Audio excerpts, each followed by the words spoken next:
there is a place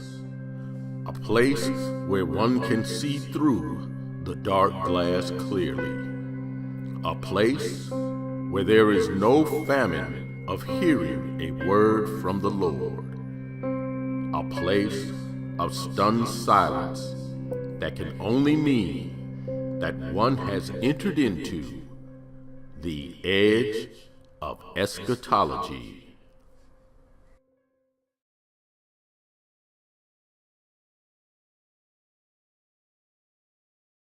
So now we move into the seventh trumpet. And I want you to notice here, in 11:15, the seventh angel sounds, or we have now entered the third woe. The kingdoms of this world now belong to Christ. The nations are angry. The time to judge the dead has come. The time to reward the prophets and the saints, and to destroy them that destroy the earth. The temple of God was open in heaven. Now you notice here, these voices that we're talking, all of this was taking place in heaven. Just like over there in the seventh seal. But remember, the woes declared that something in this time, in these woes, all three of these woes, something was going to happen to the inhabitants of the earth.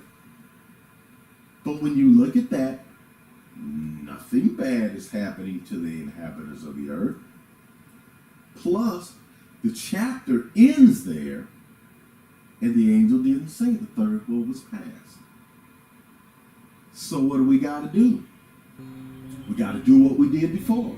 We got to read right through the chapter break and go into Revelation chapter 12, where it tells the prophecy of the woman who was in heaven. The she was clothed in the sun, and the moon was at her feet, and she had a crown on her head. Most of you, if you've been watching prophecy, you should be familiar with this, because we just had something take place that ended up being very embarrassing for a lot of people who hadn't studied their Bible. And I think you're beginning to be able to see that now. There was the dragon who was also there. And the woman gave birth to a man-child who was caught up to heaven. The war in heaven. Michael fights with the dragon. The dragon brings down a third of the stars with him when he is cast out. It goes on, and this we're going to read because you're going to see something here. And the great dragon was cast out, that old serpent called the devil and Satan, which deceiveth the whole world. He was cast out unto the earth, and his angels were cast out with him. And I heard a loud voice saying in heaven, now is come salvation and strength, and the kingdom of our God, and the power of his Christ. For the accuser of our brethren is cast down, which accused them before our God day and night. Therefore rejoice, ye heavens, and ye that dwell in them. Whoa! And I want to let you know, ladies and gentlemen, this is the last time that the word woe is used in the book of Revelation. Woe to the inhabitants of the earth and of the sea, for the devil is come down unto you, having great wrath, because he knoweth he hath but a short time. Now, ladies and gentlemen, if you don't think that this word woe is connected with the third woe, being the seventh trumpet, I don't know what to tell you. It is clear that whatever the devil does when he comes down here is going to be really bad for the inhabitants of the earth. And that will be part of the third woe. So we got to figure out, well, what is Lucifer's evil activity? What does he do when he comes down here? If you read Revelation chapter 12, you see that after he was cast down, he persecuted the woman 1,260 days before he came down. But then he persecuted her for 3.5 years after he was cast down.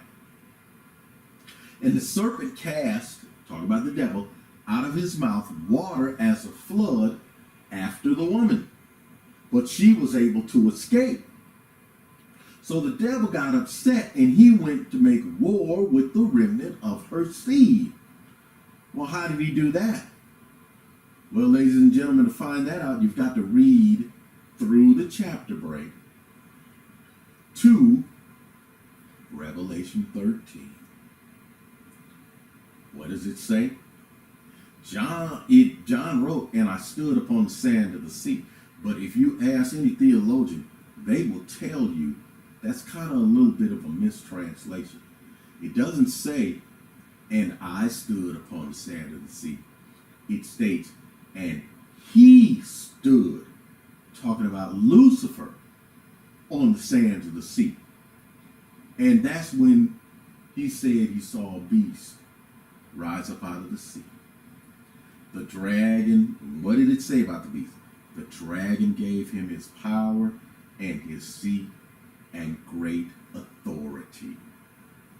It was Lucifer, and it will be Lucifer, who sets up the beast. He's the one that establishes the beast for the beast to go on his rampage. That's the third woe, because it's the inhabitants of the earth who suffer for that. And then the beast, another beast, rises up out of the earth. He had 2 horns like a lamb, but he spake as the dragon, ladies and gentlemen. There we go. This guy is doing what Lucifer wants him to do. It is Lucifer who is setting them up, and the world is suffering. That is the third woe. But we got to continue on, because the angel never said the third woe is past. Chapters 12 and 13 end, but there is no announcement that the third woe is past. In fact, there is no announcement ever made. Is it possible that the events of chapter 14 are part of the 7th trumpet or third woe? Remember, it's in Revelation chapter 14 where it talks about the 3 angels flying through the midst of heaven, having the everlasting gospel. And if you look at those and study them, it's clear there is a connection between them and the 3 woes. But after that, we read on through and we go to chapter 15. And the 7 angels are given 7 vials, having the 7 last plagues. The vials were given to the angel by one of the 4 beasts that are around the throne. That's spoken of in Revelation chapter 4. Revelation 15:7 is a clear indication that a beast, it is a heavenly being. And we'll talk about that in the next segment called the Great Chimera Controversy. Is it possible that the announcement of the 7 last plagues is the end of the 7th trumpet or third woe?